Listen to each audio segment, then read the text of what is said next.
परम वंदनीय विश्व वंदे छोर सदगुरु कबीर साहब के चरणों में शत शत नमन।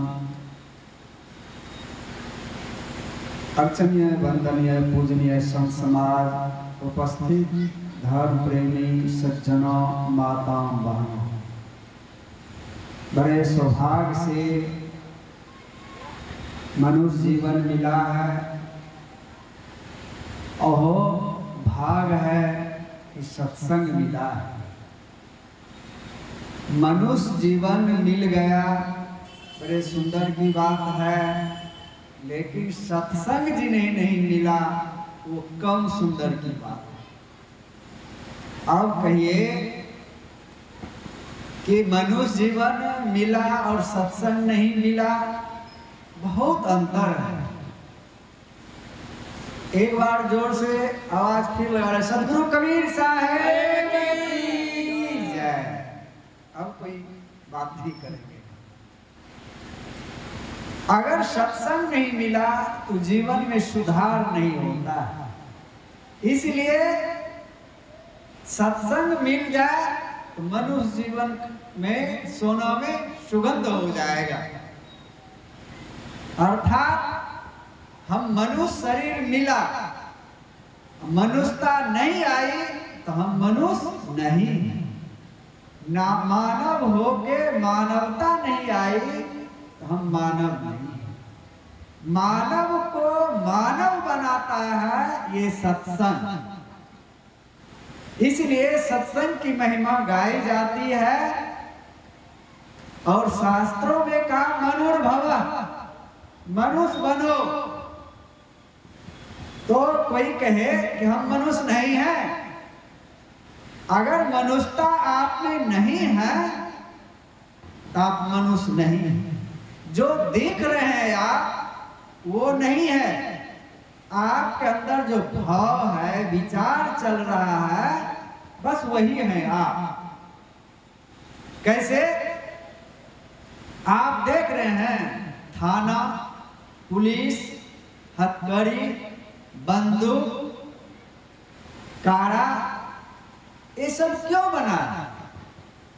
अगर मनुष्य होता तो इनकी जरूरत नहीं होती। ये पुलिस, हथकड़ी, बंदूक, जैक, वकील, ये सब पंजाब कमाने चले जाते बेचारे।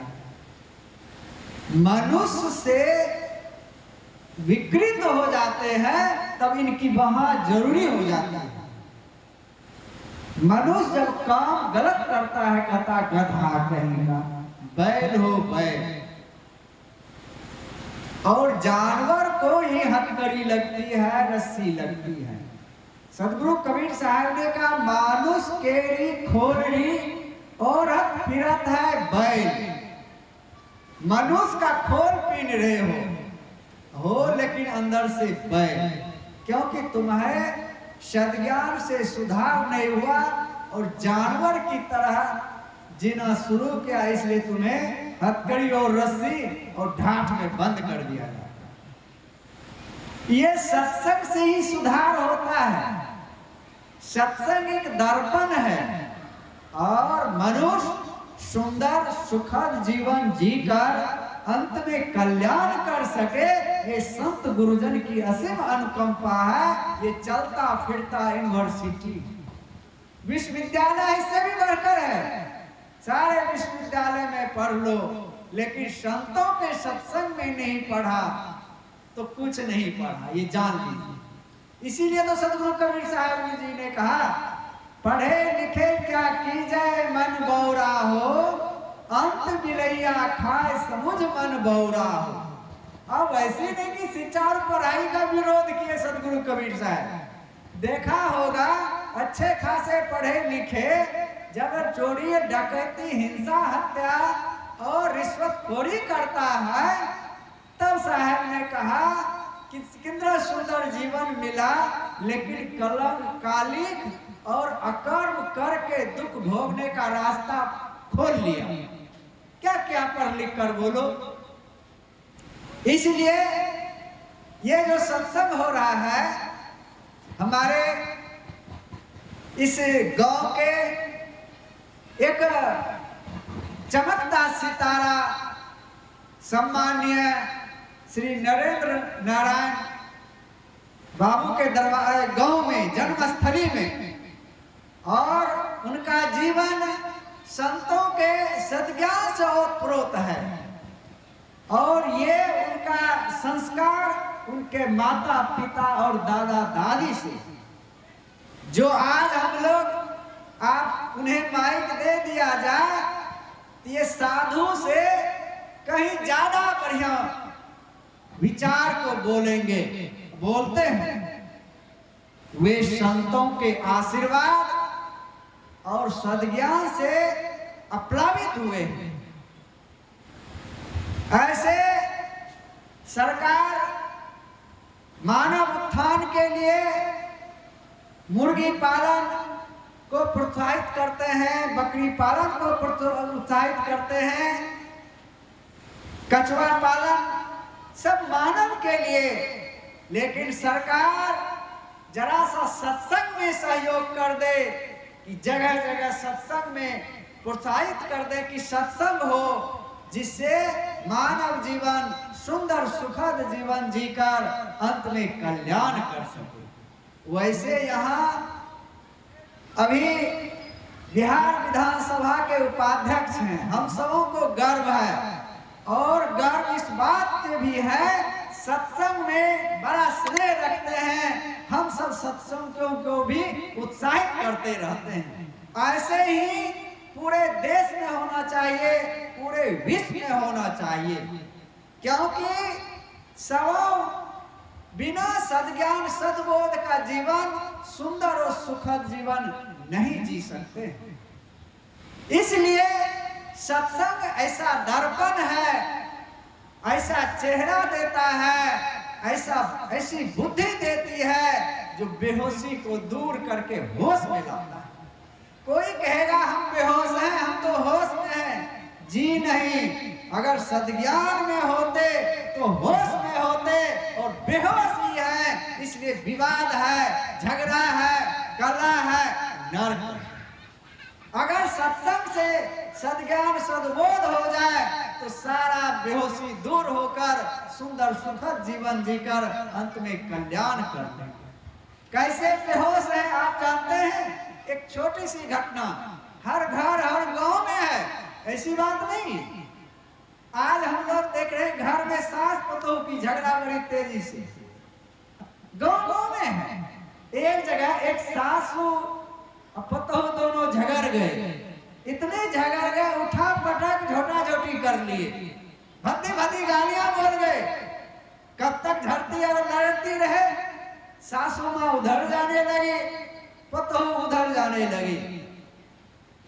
पतोह का बेटा सड़क पर खेल रहा था,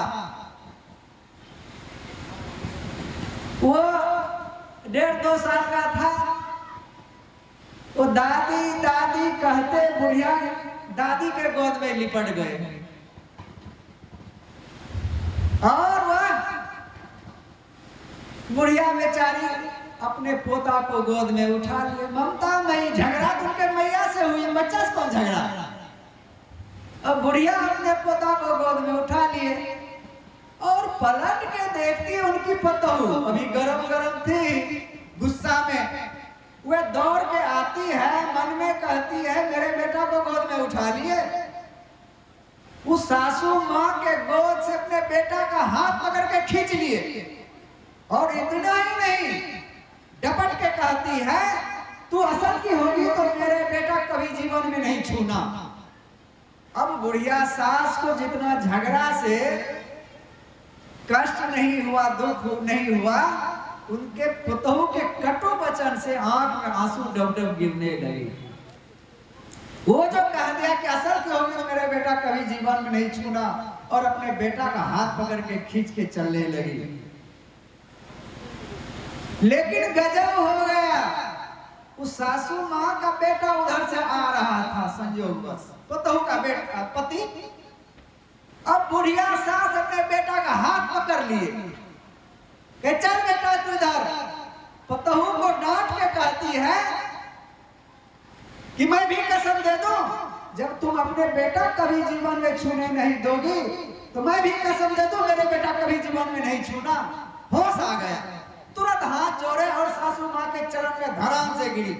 कहा नहीं माँ, तू ऐसा नहीं कर सकती है, भूल हो गई। होश और बेहोश में कितना अंतर है। आज हम सबको यही है, आज जितना विवाद है, दुख है, कष्ट है, बेहोशी में है। और बेहोशी को दूर करता है ये सत्संग। ये सत्संग संत गुरुजन के असीम अनुकंपा से चल रहा है। इन लोगों की बड़ी आभारी है संत गुरुजन की। ये हरि है, हरने वाले को हरि कहते हैं। साधु गुरु के पास जाएंगे तो सद्ज्ञान सद्बोध देकर अपने आप के अज्ञानता रूपी दुख को हर लेंगे। अज्ञानता से ही दुख है, नासमझी से दुख है, इसलिए हरि है। हरने वाले को हरि कहते हैं। सदगुरु कबीर ने कहा ना हरि भजसी न आदत छूटी।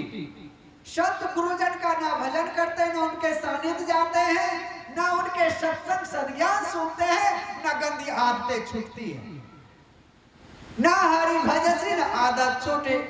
कितने लोग कहेंगे साधु गुरु के पास जाने की क्या जरूरत है भाई, हमें तो मंदिर चले जाएंगे, पूजा कर लेंगे, मस्जिद में नमाज पढ़ लेंगे, हम तो गीता बाइबल कुरान पढ़ लेंगे, हदीस पढ़ लेंगे।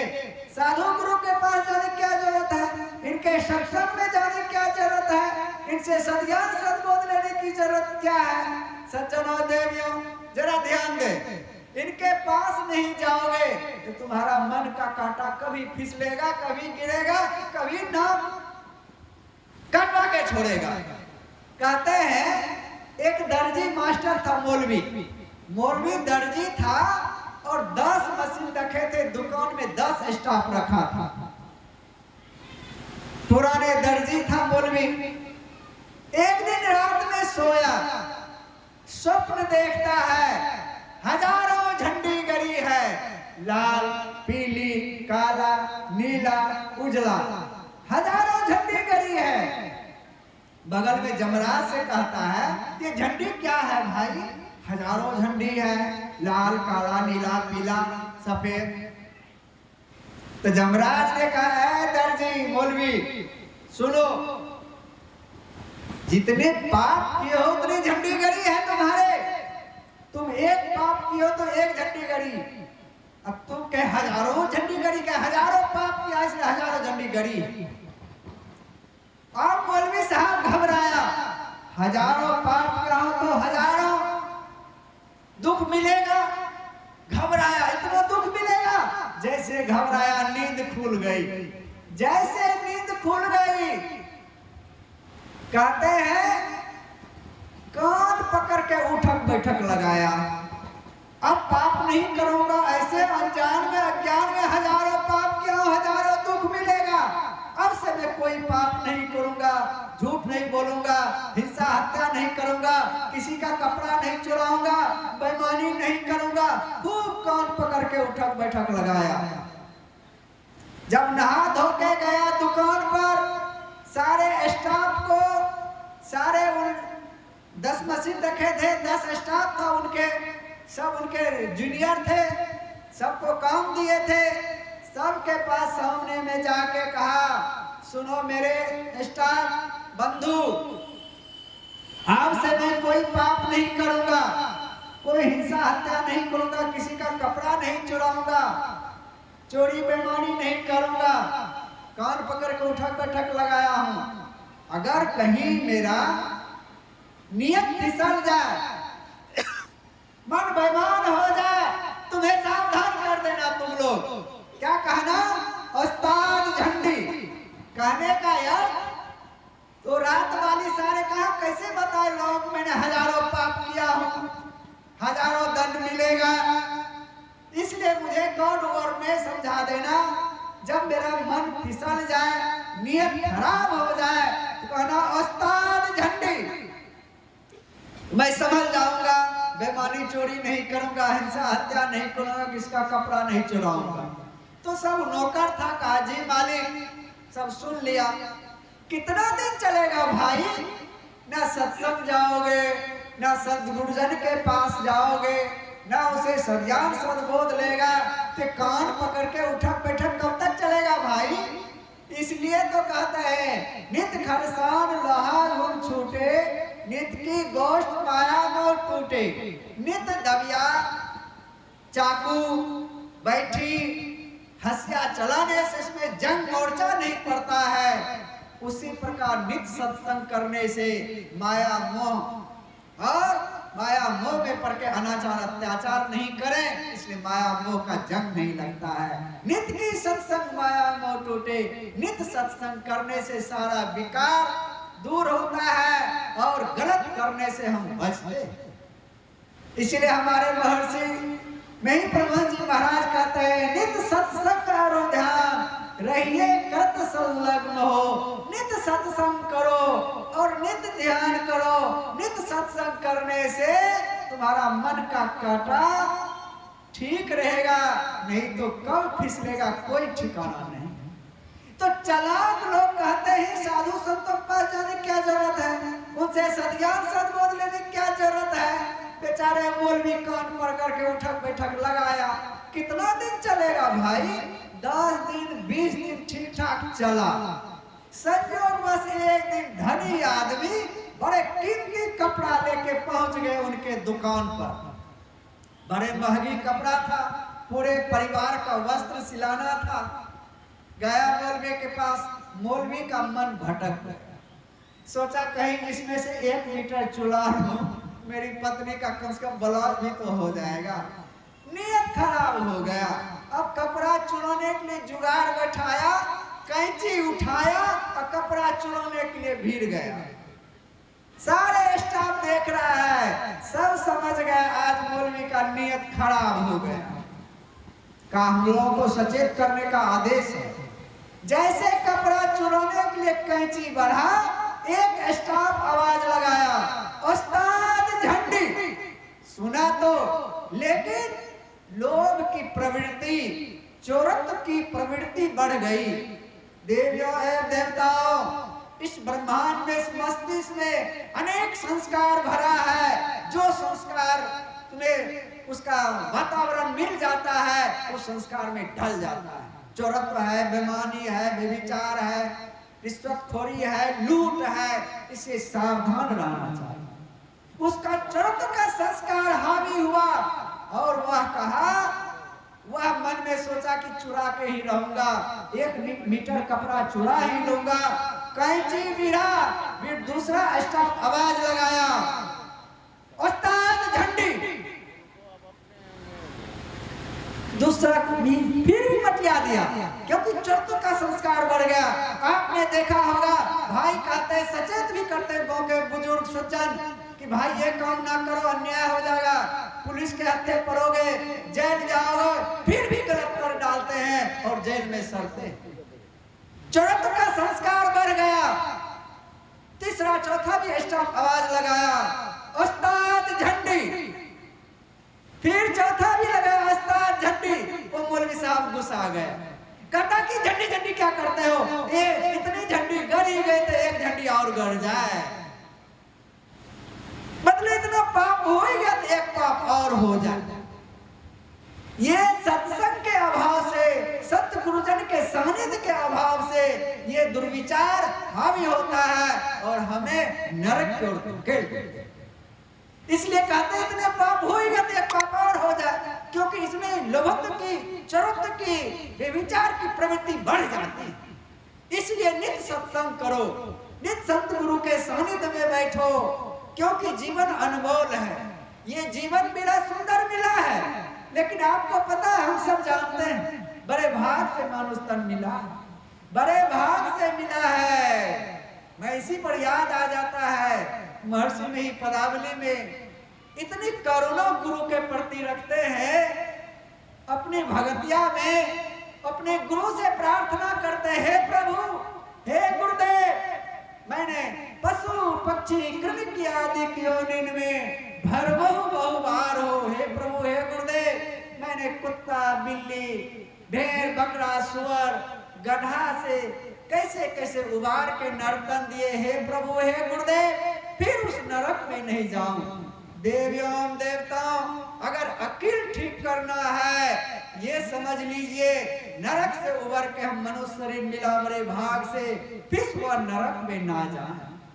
जैसे मेही बाबा को टीस हुआ, गुरुदेव से प्रार्थना किए, करुणा हुआ, हे गुरुदेव, हे प्रभु, फिर ना नरक में ना जाऊं, और वे लगन लग गए साधना भजन। हम सब संत गुरुजन के सानिध्य आए हैं, और संत गुरुजन का सानिध्य ना छोड़ते, उनके सानिध्य में ही उस नरक से बचने का काम करें, और मुक्त रूप से ये सत्संग का आश्रय। सत्संग किसी संप्रदाय, किसी जाति, किसी देश, इसमें कोई चिपका नहीं है।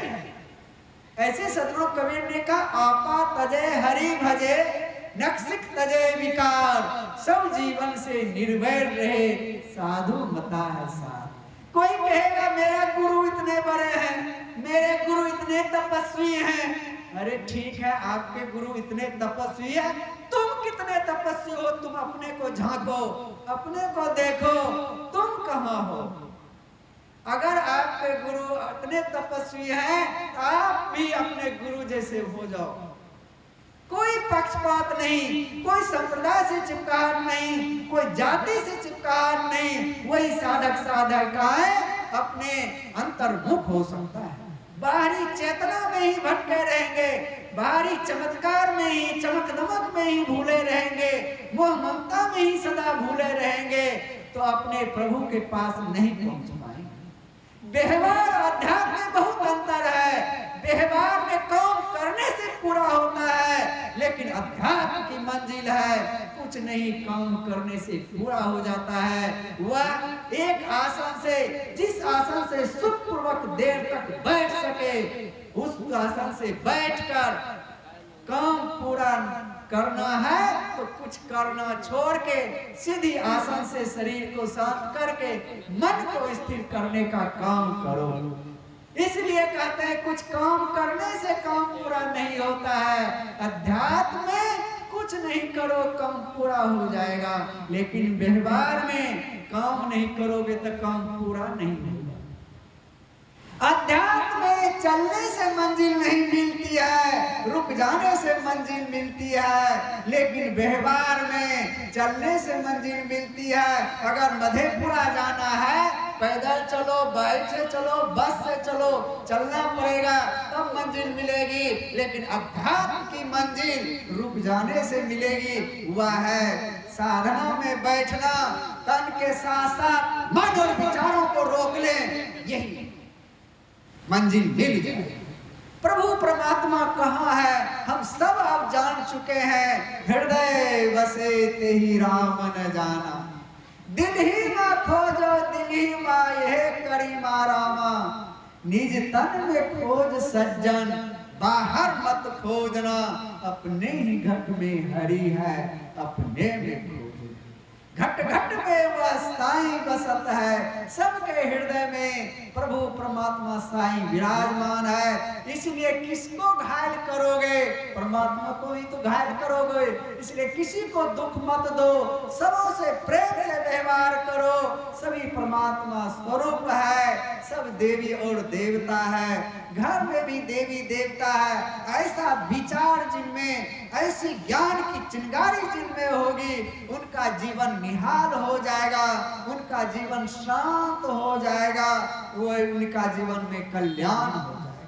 लेकिन ये भाव हटते ही व्यवहार दुनिया में घुसते हैं और सारा सत्संग सत गुरुजन को छोड़ते हुए अनाचार अत्याचार में डूब जाते हैं, और यहाँ कलंक की पोटरी गठरी बांध के चले जाते हैं सत्संग और सज्ञान प्रभाव में। इसलिए सदगुरु कबीर साहब ने कहा, मत बांधो गठरिया पयस की, धर्म छोड़ी अधर्म को धायो, धर्म छोड़ी अधर्म को धायो, नैया डुबायो जन्म भर के, मत बांधो गठरिया अपयस के। भाई बंधु परिवार कुटुंब सब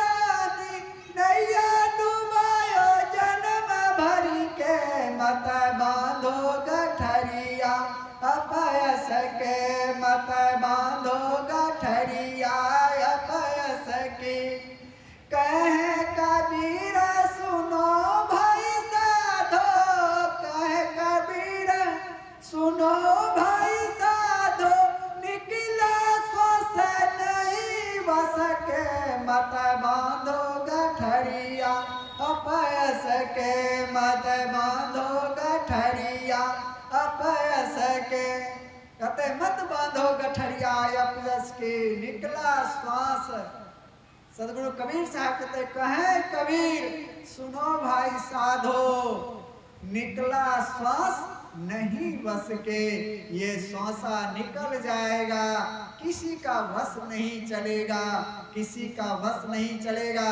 जब तक सुंदर शरीर है, सारी इंद्रियां काम कर रही है, संत गुरुजन के चरण शरण लगकर उनके सद्ज्ञान सद्बोध से जीवन का कल्याण कर लें, जीवन को शांत कर लें और सुखमय जीवन जीकर अंत में कल्याण कर सके।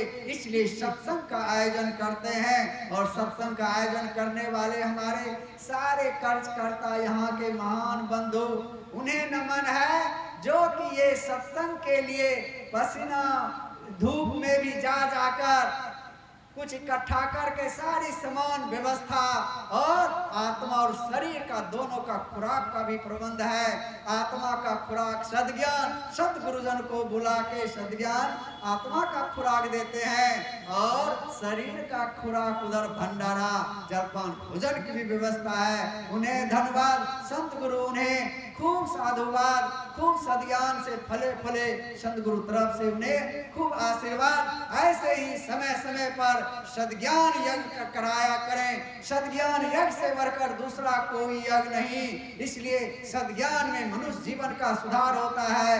धरती पर सबसे मनुष्य श्रेष्ठ है, लेकिन सद्ज्ञान के अभाव में सबसे गिरा हुआ हो रहते हैं। इसलिए उन्हें सत्संग सद्ज्ञान सद्बोध चाहिए और जो इस जग का आयोजन करते उन्हें बारंबार धन्यवाद करते हुए सबों के अंदर बैठे परमात्मा को शाह बंदगी करते हुए प्रणाम नमस्कार करते हुए अपनी वाणी को विराम देता हूँ। बोलिए श्री सद्गुरुदेव की जय।